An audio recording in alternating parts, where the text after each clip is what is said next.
तू अब चुप क्यों है? बैकआउट कर रहा है यार, अब सोचना बंद कर दे। अरे मेरे पास कोई बटन नहीं है जिसको ऑफ कर दूं मैं। बस मुझे एक बार डॉक्टर मोहम्मद स्वाले से मिलना है।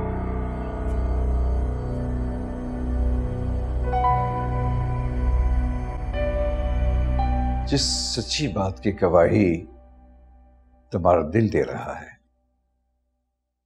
जरूरी तो नहीं कि सामने वाला भी उस बात की सच्चाई को मान ले। हो सकता है कि वो उसी इख्तिलाफ रखता हो, वो तुम्हारी बात ना माने।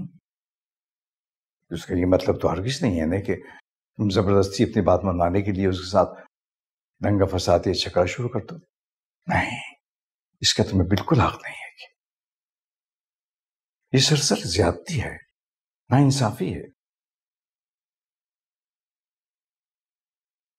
ठंडे दिल दिमाग से सोचो कि तुम अपनी सोच, अपने रवैये को, अपने अकीदे को दूसरों पर जबरदस्ती मुसल्लत नहीं कर सकते।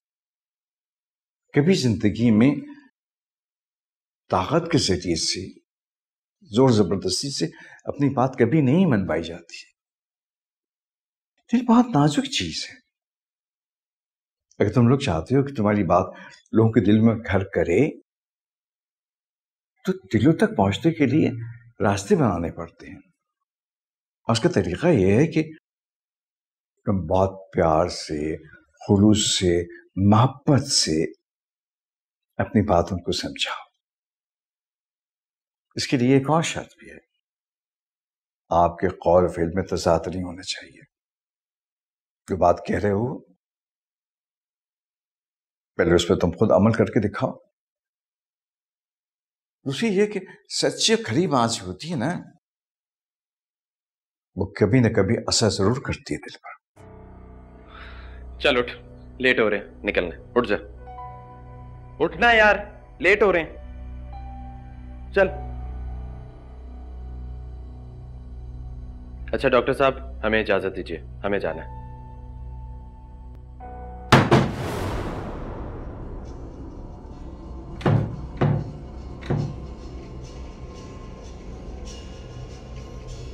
हमें जाना है।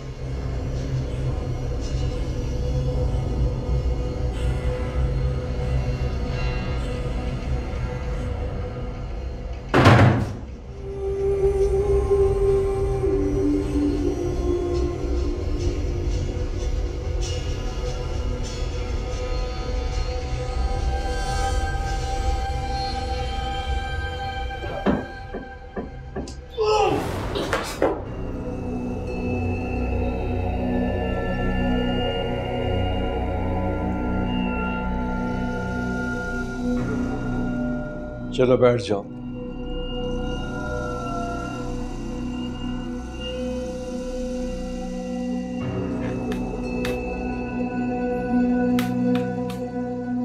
अल्लाह से बड़ी कोई ताकत नहीं है, वो वाहदहु ला शरीक है।